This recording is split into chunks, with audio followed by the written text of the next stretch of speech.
Lord. A reading from the Gospel according to Luke. Glory to you, O God. Great crowds were traveling with Jesus, and he turned and addressed them. If anyone comes to me without hating his father and mother, wife and children, brothers, even his own life, he cannot be my disciple. Whoever does not carry his own cross and come after me cannot be my disciple. Which one of you, wishing to construct a tower, does not sit down first and calculate the cost to see if there is enough for its completion? Otherwise, after laying the foundation and finding himself unable to finish the work, onlookers should laugh at him and say, "This one began to build, but did not have the resources to finish." Or what king marching into battle would not first sit down and decide whether with the 10,000 troops he can successfully oppose another king advancing upon him with 20,000 troops? If not, while the opposing king is still far away, he'll send a delegation to ask for a peaceful resolution. In the same way, any of you who does not renounce all of his possessions cannot be my disciple. These are the challenging words of our brother Jesus. Praise to you, Jesus the Christ. Have a seat. Well, one of my favorite things to do as I walk around our neighborhood is to check out the new houses being constructed. So despite the high interest rates, there's a little bit of a building boom in East Urbana. It's fun to watch the frames go up and the windows and siding, and to watch the imaginative hopes of the new homeowner start to take form. When we built our house in 2022, we didn't fully realize the impact of COVID on the cost of supplies and the difficulty of getting some of those items that were imported with the ship delays and container shortages. At that time, you could drive around Champaign-Urbana and spy those builders who'd been hit hardest. Some went out of business. You could easily say, "This one began to build but did not have the resources to finish." So many factors play into the cost of building a home.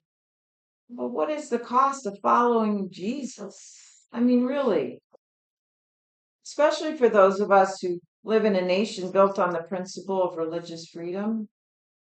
It's not as if we are gathering in a bombed out building in Gaza or worshiping in a clandestine location in Houthi controlled territories in Yemen.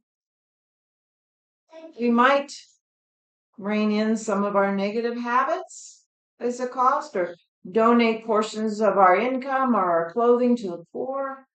We're not exactly suffering for Jesus, are we? My twin grandsons were working on a school project when they FaceTimed me to practice their presentations on various geological formations.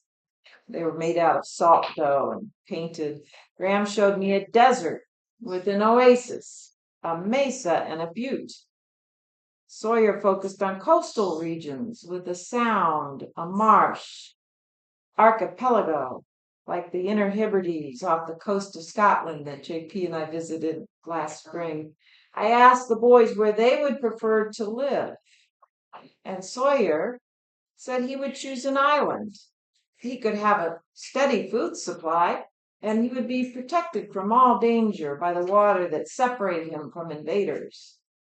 Pretty imaginative for 8. But remember that song, "I am a rock, I am an island," and the rock feels no pain, and an island never cries. When we think about the call to follow Jesus, do we consider those places he might send us? Susan Nagley knows what it means to consider the cost of following Jesus. Throughout most of her adult life, she lived separate from her family and friends, all things familiar to her, to serve the poor in East Africa, putting herself in the way of danger to provide medical care for our most needy. But there's another untapped terrain where we are sent as followers of Christ. A landscape that is often wrought with challenges. A place perhaps like an island surrounded by water, but we have fortified in order to keep others away, to protect ourselves from what we perceive might hurt us. It's an internal landscape, the inner rooms of a most sacred space. What Teresa of Avila would call our interior castle, with each dwelling place there leading us to a truly intimate union with God. Have you counted the cost of following Jesus into the nooks and crannies of your interior life? In Simon and Garfunkel's song from the 60s, which was a favorite of mine as a young teen, we sang a few examples of the things that we hold on to. I have my books and my poetry to protect me. I am shielded in my armor, hiding in my room, safe within my room. I touch no one, and no one touches me. I won't disturb the slumber of feelings that have died. If I never loved, I never would have cried. When JP and I were moving from one house to another, we rented a large dumpster. I think we had 2 dumpsters, did we not? Because I wanted a clean start to the new space. So we emptied cabinets and drawers and got rid of a lot of clutter. Is there clutter in your interior life that you have held on to? Jesus says, he who does not renounce all his possessions cannot be my disciples. So often we think of the things that we own, don't we, as our possessions. But what about those things that own us? What is it that possesses us? Thomas Keating says kenosis is the Greek word for emptying ourselves of the clutter that prevents us from being one with Christ. Kenosis, according to Keating, is the emptying of our false selves so that the divine may enter into us just as we are. We sit emptied, vulnerable, powerless. It's a truly uncomfortable feeling for most of us. What happens when we are truly emptied, stripped of all pretenses and attachments that have protected us? We get to see those things we have been protecting ourselves from. Those intrusive thoughts we've been avoiding, the memories we've locked away, the grief we've yet to process, the resentments that we hold on to, our disappointments and our unfulfilled dreams. Folks, this too is the cost of discipleship. Lately, our news feeds were flooded with images of President Vladimir Putin, Chairman Xi Jinping, and Prime Minister Narendra Modi as they presented their intentions for a new world order. These leaders bonded over the reactions to Donald Trump's trade tariffs and presented a Chinese-initiated economic plan to circumvent the U.S.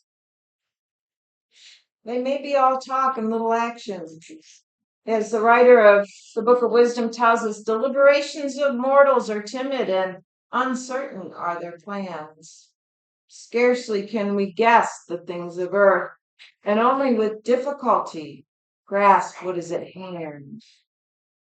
While they conjure a reordering of world power, Jesus calls us to reorder our lives.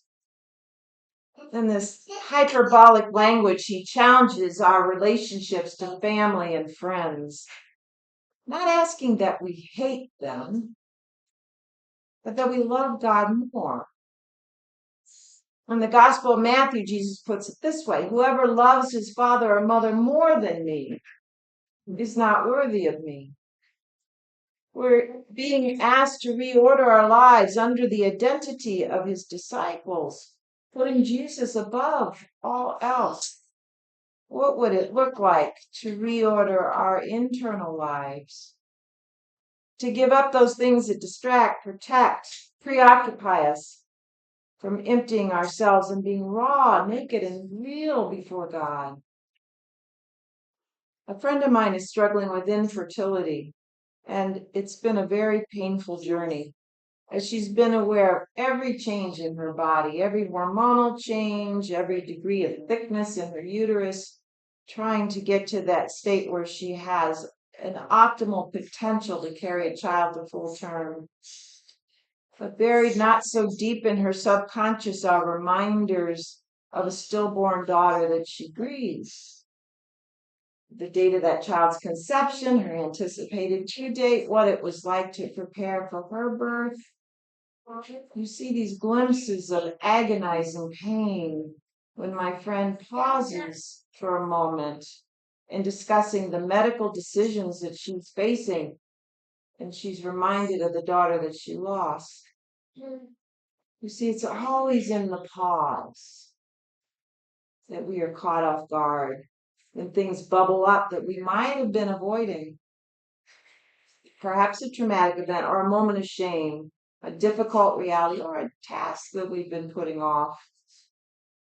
If you were to roll aside the clutter that fills your brain, to pause, to let go of the defenses that have so effectively shielded you, what do you anticipate you might discover there?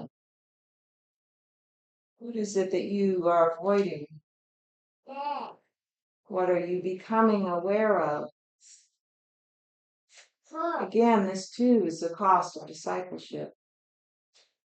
If you were a Palo Catholic like me, we weren't given much of a chance to count the cost, were we? Our parents brought us up in the traditions of our faith. The wise ones among us might have considered it at the time of our confirmation. But most of us, again, were simply pleasing our moms and dads who just wanted us to be confirmed so that they could relax about our spiritual formation. Richard Rohr uses the phrase order, disorder, and reorder to describe the different stages of faith where we think we have all the answers, and then we discover we don't.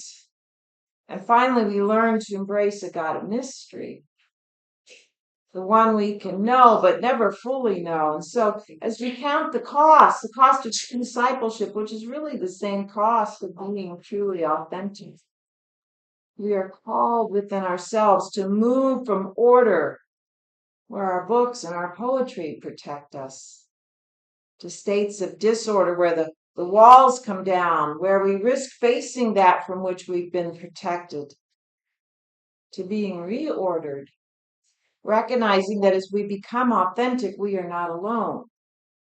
For hiding in our rooms, safe and still within our wombs, sits God. In The Velveteen Rabbit, the skin horse tells the rabbit, real isn't how you were made. It's a thing that happens to you. Does it hurt? Asks the rabbit. Sometimes, says the skin horse. When you're real, you don't mind being hurt. It doesn't happen all at once. You become. It takes a long time. That's why it doesn't happen very often to people who break easily, or have sharp edges, or have to be carefully kept. Generally, by the time you are real, most of your hair has been loved off. You're very real, JP. Droop out and get loose in the joints and very shabby. You're not shabby. But these things don't matter at all. Because once you're real, you can be ugly except to people who don't understand. But once you are real, you can't become unreal again. It lasts for eternity. May we enjoy the process in all its costs, its pain and its pleasure of becoming real.